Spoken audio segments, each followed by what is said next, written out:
عليه. رغد اهلا وسهلا فيك. هلا فيك. والاعلاميه الزميله الاستاذه كمان والده رغد مها مرسومي. حضرتك اعلاميه عراقيه معروفه والك صولات وجولات في الاعلام العراقي. انا بحكي ضميري وما بعرف احكي الا ضميري، وما تزعلي مني رغد. أنا اليوم لما كنت جاي لقابل رغد كنت آخذ فكرة إني جاي قابل صبية، عفوا على التعبير بين هلالين، مصروعة يعني مش ولا بد نتيجة الصورة اللي شفتها على التلفزيون، لأفاجأ بصبية راقية موزونة يعني عارفة كتير شو بدها، بس كان عندها حلم إنه هي بتشبه هيفا وهبي. عملت لوك غريب لتجي فيه على البرنامج، ولكن لما انصدمت من الجمهور قلت لهم عادي. هيدي التعبير اللي انعملت، وانا بنصحك من هذا المنبر انه غيرك مش احسن منك من النجوم، من الناس اللي عم بتغني اليوم مش احسن منك. يمكن عندك صوت 1%، غيرك ما عندهم حتى الواحد. انا محلك هلا بطلع من البرنامج وبروح بعمل غنية اسمها عادي، وبستعمل اللقطة اللي استعملوا لي اياها هن للإساءة لإليك، بستعملها بالفيديو كليب تبعي، وبستعمل هي كلمة عادي بغنيتي وكأنه يعني بس أنا اللي يعني أقول كلمة عادي. يعني أنا قلت عادي لأن فشلت بالبرنامج. عادي، مو مهم يعني، مو مهم إنه أنجح ولا أفشل. قلت عادي يعني. عالم يعني ما أعرف ليش زودوها. انت كنت عارفة انه ردة الفعل رح تكون بهي الطريقة بعد ما تعرض الحلقة؟ ما بعرف، بس كنت مفكرة انه راح يصير انتقادات بسبب كيف كانت ردة الفعل بالعراق؟ خلينا نحكي بالعراق ببلدك. انتم من بغداد مدام؟ من بغداد. ببغداد كيف ردة الفعل؟ خلينا نحكي مع الوالدة شوي، لانه انت دبلوماسية اكثر. الوالدة انت قلتي لي ست مها انه تلقيتوا تهديدات بالقتل، اتهموها لرغد بأن ايمو، وخبرينا عن هذه المواضيع.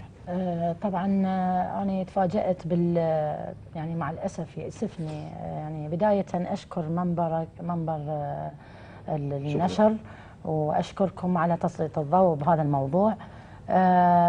بداية أنه فوجئت بالمواقع الإلكترونية على النت وعلى الفيسبوك بتهديدات أنه رغد الجابر، هي مو رغد الجابر، هي رغد ليث عبد الجبار.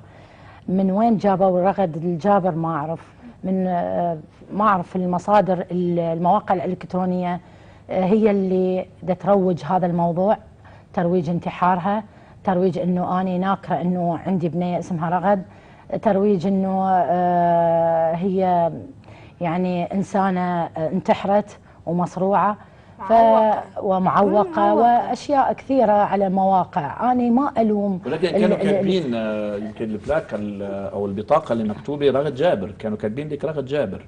غلطانين. أنا هم قدمت غلط على البرنامج رغد ليث. نعم. بس اللي كاتبين.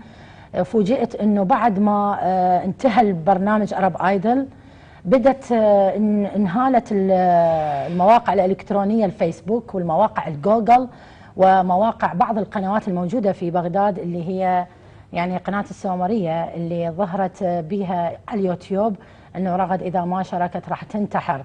بعدها مواقع فيسبوك قناة الشرقية. فيأسفني القنوات العراقية وقفت وقفة ضد رغد المشتركة بأرب طيب آيدل.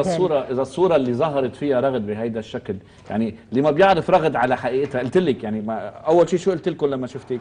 لا انصدمت انه رغد هي الموزونه المثقفه. يعني انا جاي باعتقادي يعني. رح شوف صبيه يعني كما شاهدتها على الشاشه، انه صبيه كنت تعبانه ومريضه، كانت بها انفلونزا حاده. نعم. وهذا بتغيير الجو المناخي. طيب هل بالفعل تلقيتوا تهديدات شخصيه غير على الفيسبوك او على مواقع التواصل الاجتماعي بالقتل؟ يعني هل مثل لا، ما قيل صدر شخصياً فتاوى؟ شخصياً حاليا لا. لا، بس في احد من اهلي الصبح اتصلوا بي قالوا احنا وصلنا على مواقع يعني انه رغد مهدديها انه يضربوها بالطابوقه لان هي ايمو. هي اول بالطابوقة؟ شيء بالبلوك شو يعني؟ طبعا.